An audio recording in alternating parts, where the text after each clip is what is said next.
শিক্ষার্থী বন্ধুরা, আজকে আমরা 37 BCS প্রিলিমিনারি মেন্টাল অ্যাবিলিটির পার্ট 2-তে 5টা প্রবলেম সলভ করব। আমি ইতিমধ্যে পার্ট 1-এর 5টা দিয়েছি। তো দেখুন, আজকে আমি প্রথম যে সমস্যাটা রেখেছি এটা হচ্ছে আপনার দিক নির্ণয়ের। এখানে বলা হচ্ছে যে ভোরবেলায় আপনি বেড়াতে বের হয়েছেন, বের হওয়ার সময় সূর্য আপনার সামনে ছিল, কিছুক্ষণ পরে আপনি বাম দিকে ঘুরলেন, কয়েক মিনিট পরে আপনি ডান দিকে ঘুরলেন, এখন আপনার মুখ কোন দিকে? তো এই কাজটা করার জন্য আমরা মানচিত্রে যেভাবে দিক নির্ণয় করা থাকে আমরা খাতায় সেভাবে করে নেব। খাতার উপর দিকে উত্তর দিক, নিচের দিকে হচ্ছে আপনার দক্ষিণ, ডানে পূর্ব এবং বামে পশ্চিম। এভাবে আমরা দিকগুলো নেওয়ার পরে আমরা প্রশ্ন অনুযায়ী বসাইলে আমাদের অ্যান্সার চলে আসবে। দেখুন, আপনাকে বলা হচ্ছে যে আপনি বের হয়েছেন যখন, তখন সূর্য আপনার সামনে। তাহলে সূর্য কোন পাশে ওঠে? সকালবেলা সূর্যটা কোন পাশে থাকে? পূর্ব পাশে থাকে। এই দেখুন, পূর্ব পাশে আমি সূর্যটা রেখেছি, তার মানে আপনার মুখটা আছে এখন পূর্ব দিকে। ঠিক আছে, এখন যেটা বলা হচ্ছে, বলছে যে আপনি কিছুক্ষণ পরে আপনি বাম দিকে ঘুরলেন। আচ্ছা, আপনি যদি এই মুখ করে থাকেন তাহলে আপনার এই পাশটা হবে ডান আর এই পাশটা হবে আপনার বাম। তো বলছে আপনাকে যে আপনি কিছুক্ষণ পরে বামে ঘুরলেন। ক্লিয়ার? তো আপনি যদি বামে ঘোরেন তার মানে হচ্ছে আপনার এবার আপনার এই পাশে আপনি ঘুরছেন, মানে মুখটা এবার হবে আপনার এই উত্তর দিকে। ঠিক আছে, বামে ঘুরলেন মানে আপনি এই পাশে ঘুরলেন। এখন বলতেছে কয়েক মিনিট পরে আপনি ডান দিকে ঘুরলেন। এবার দেখুন, এইটা আপনার ডান আর এটা আপনার বাম। তাহলে আপনি যদি ডান দিকে ঘোরেন তাহলে আপনি এবার এই পাশে যাবেন। বিষয়টা হচ্ছে আপনি যখন আবার ডান দিকে ঘুরবেন তখন আপনি যাবেন এই পাশে। তো আপনাকে বলছে যে অবশেষে, মানে সব শেষে, এখন আপনার মুখটা কোন দিকে?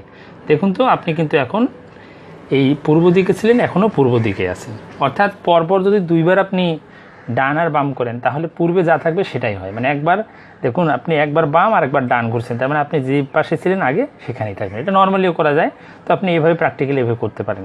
তার মানে আপনার ফেস কিন্তু এখনও পূর্ব দিকেই আছে। তো এই প্রশ্নে আপনার অপশনগুলোতে দেওয়া আছে, দেখুন ক নম্বরে দেওয়া আছে পূর্ব দিক, মানে আপনি এখন পূর্ব দিক হয়ে আছেন। সুতরাং এটার অ্যান্সার হবে আপনার ক। এরপরে প্রশ্নটা যদি আমরা দেখি, এরপরে প্রশ্নে কি বলা হচ্ছে দেখুন, বলা হচ্ছে যে কোনটি অগ্নির সমার্থক শব্দের নয়? অগ্নি মানে আমরা জানি যে অগ্নি মানে হচ্ছে আপনার আগুন। বলছে কোনটা সমার্থক শব্দের নয়? তাহলে এটা আপনার অপশনগুলো লাগবে। তো অপশনগুলোর দিকে খেয়াল করুন। এখানে অপশনে দেওয়া আছে আপনার পাবক, বন্যী, হুতাশন এবং প্রজ্বলিত। তো আপনার এটার জন্য সমার্থক শব্দের ভাণ্ডার ভালো থাকলে আপনি জিনিসটা ইজিলি করতে পারবেন। ঠিক আছে, তো দেখুন, আমরা জানি অগ্নির সমার্থক শব্দগুলো কি? অগ্নি মানে তো আগুন। এছাড়া সমার্থক শব্দগুলো পাবক, বন্যী, হুতাশন আরও অনেক আছে, কিন্তু আমরা এখানে অপশনের মধ্যে যদি দেখি তাহলে পাবক, বন্যী, হুতাশন এই তিনটাই কিন্তু অগ্নির সমার্থক শব্দ, সিনোনিম। তাহলে এই তিনটে নেওয়া যাবে না।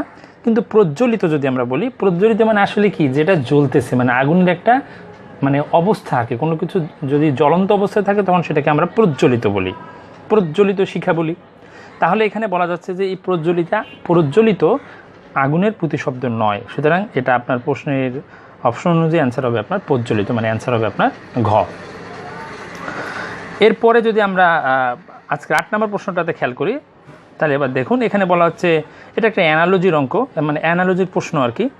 তো এখানে বলা হচ্ছে যে বিভা, তারপরে আপনার অনুপাতের মতো দেওয়া আছে, তারপর বলছে যে কিরণ, এরপর ডাবল অনুপাত বা ইকুয়াল টু বলতে পারেন, এরপর দেওয়া আছে সুবলিত, তারপর অনুপাতের পর দেওয়া আছে যে হট, মানে এই জায়গাটাতে কী বসবে এটা আপনাকে বসাইতে হবে।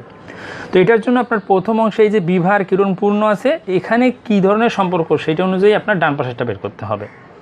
তো বিভা মানে আমরা জানি যে বিভা হচ্ছে কিরণের সমার্থক শব্দ, মানে এটা আলো রিলেটেড। তাহলে বিভা আর কিরণটা হচ্ছে সমার্থক শব্দ। তাহলে সুবলিত এর সমার্থক শব্দটা কি? অপশনের দিকে খেয়াল করুন, সুবিদিত, সুগঠিত, সুবিনীত, বিধিত। এখানে আমরা সুগঠিত যদি বলি, সুবল বা সুগঠন থেকে মূলত সুগঠিত, আর সুবল থেকে মূলত সুবলিত আসছে। তো এখানে সুবলিত এবং সুগঠিত হচ্ছে আপনার সমার্থক শব্দ। তাহলে এটা অপশন অনুযায়ী অপশন খ হবে অ্যান্সার, সুগঠিত।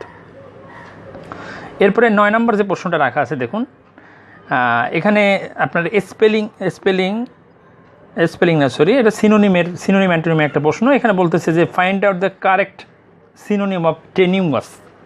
বলছে যে টেনিউয়াস শব্দটার কারেক্ট সিনোনিম বা সমার্থক শব্দ হবে কোনটা? তাহলে এখানে দেখুন ভাইটাল, থিন, কেয়ারফুল, ডেঞ্জারাস দেওয়া আছে। তো আমরা এখানে টেনিউয়াস শব্দের অর্থটা জানলে আপনার নিচেরগুলো থেকে আপনি বের করতে পারবেন। তো টেনিউয়াস শব্দের অর্থ আমরা জানি পাতলা বা সরু।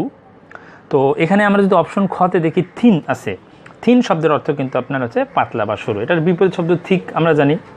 তাহলে আমরা বলতে পারি 9 নম্বরে টেনিউয়াসের সিনোনিম হবে আপনার থিন।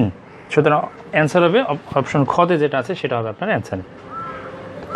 এরপরে 10 নম্বর আপনার স্পেলিংয়ের একটা প্রশ্ন দেওয়া আছে, বলছে select the correctly spell word. এখন এখানে দেখুন, এখানে অ্যাচিভমেন্ট মূলত শব্দ একটাই অ্যাচিভমেন্ট। তো এখানে আপনার 3টে অপশনে ভুল বানান দেওয়া আছে, আর একটাতে আপনার কারেক্ট বানান বা স্পেলিং দেওয়া আছে। তো আপনাকে কারেক্টটা বের করতে হবে। তো আমরা জানি অ্যাচিভমেন্ট ACHIEVEMENT, এটা হবে কারেক্ট, এবং এটার অর্থ আমরা জানি যে অর্জন বা কৃতিত্ব।